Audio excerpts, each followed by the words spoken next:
kind of like, I'm kind of like a lemming following other lemmings off a cliff. Wow, okay, so the reason I said that I wasn't sure if everything here was bonds was that my buddy Matt has been moving his ARod collection from ARod to Marc-Andre Fleury.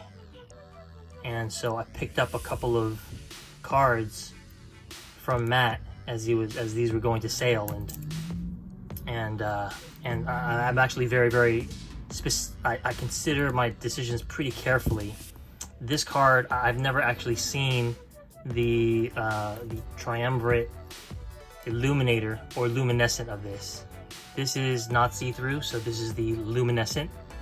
I think this is the 1998 version. My eyes are going, but let me see here. Yeah, these are the 1998 triumvirates. So I never ordered a bonds of this because the only ones I've ever seen are luminous, and even if they weren't luminous, the scans are usually so two-dimensional and terrible that I can't check it for shine. So I can't tell on site whether what I'm buying is, you know, one of the shiny ones. But since this is coming from a friend, a major collector of ARod, I knew exactly what I was getting. So this is my first time I've ever even seen one of these up close and in hand. I'm sure if I can catch it in the right light that they would look pretty spectacular. But I'm happy to have this. And the cards that I went after, like this 1998 Bowman Chrome Refractor, are the types of cards that I don't have of bonds. So that's why they appeal to me. This card here, I'm not sure if I ordered. It's been so long since I ordered these cards. I believe Matt threw this card in here just as an extra. So thank you, Matt. He knows that I've been putting together the piece of the game, bonds cards. And so he made sure to send that to me. I have the illuminator of this, and I think that's why I picked up the luminescent here. These cards are among my favorite cards out there. They're so pretty. And then a couple of months back, I picked up like thousands of cards of bonds in a major lot. And the Aura Artist Proof was one of the cards that I pulled out of that box. And it just really stood out to me. But it's super dinged up. And I've been looking for another copy of it. So while I look for another copy of a cleaner bonds, I figured I'd pick up the ARod just so that I could see it in all its glory. The bonds version is blue in the background. This is Mariner's green. So yeah, it looked like such a pretty card. It jumped out at me. I'm actually not a big Pinnacle sort of Dufex fan. It's one of my least favorite effects, but I can't deny that it is original, it is eye-catching, and I understand why people like the effect so much. You can just see light sort of radiating from that source, which is pretty cool. Creating an aura, I guess, behind one ARod. I already foreshadowed what this box was. My buddy Matt, once again, has moved off his ARod collection, and he sold me a card that was one of the most important cards of my collecting life, just because of what time it was in our lives and what we were about back in 2019. I was a brand new collector of 90s stuff.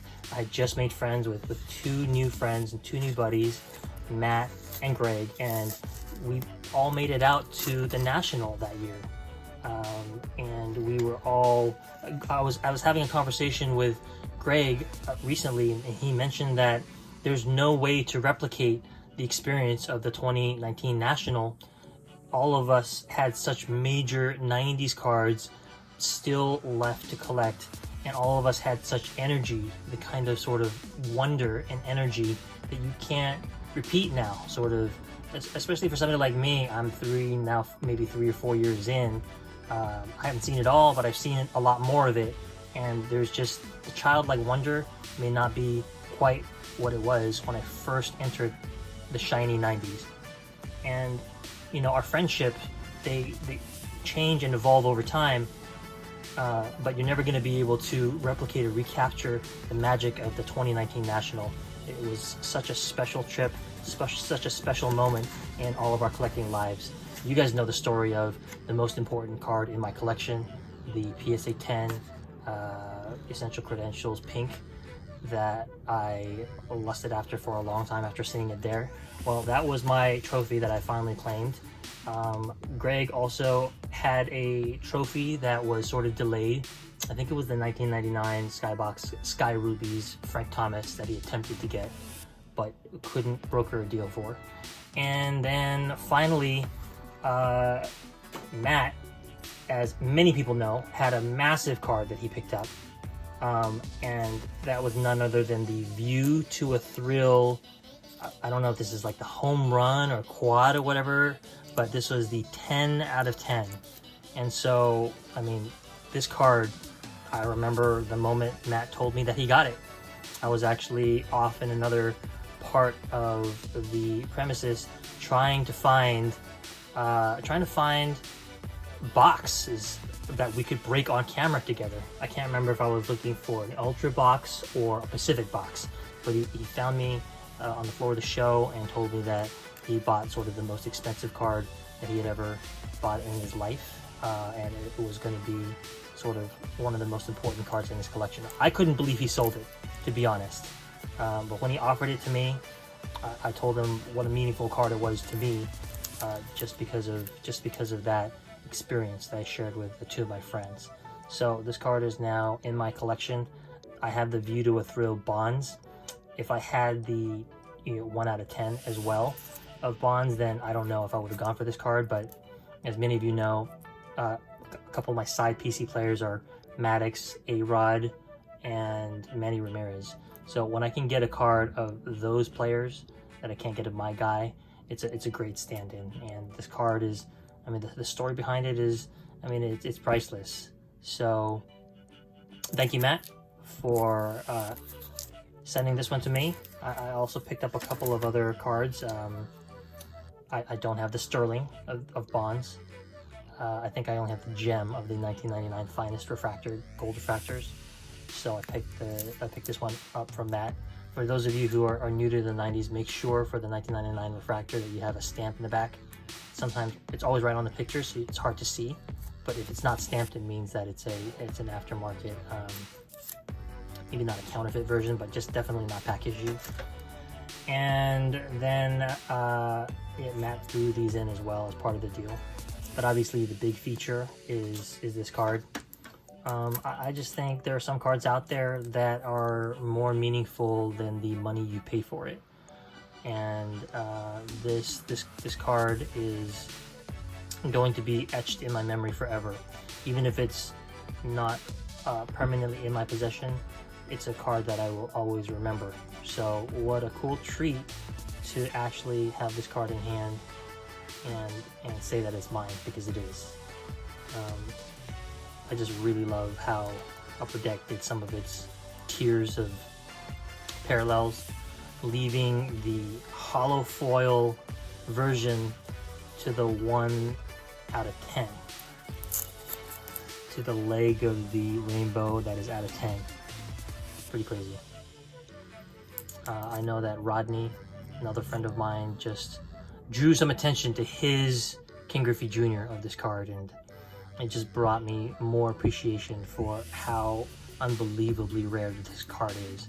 And of course, it's no surprise that Rodney was actually there and helping to advise Matt and myself and everybody else on what cards they should or should not buy. Matt made the right call. He bought this card.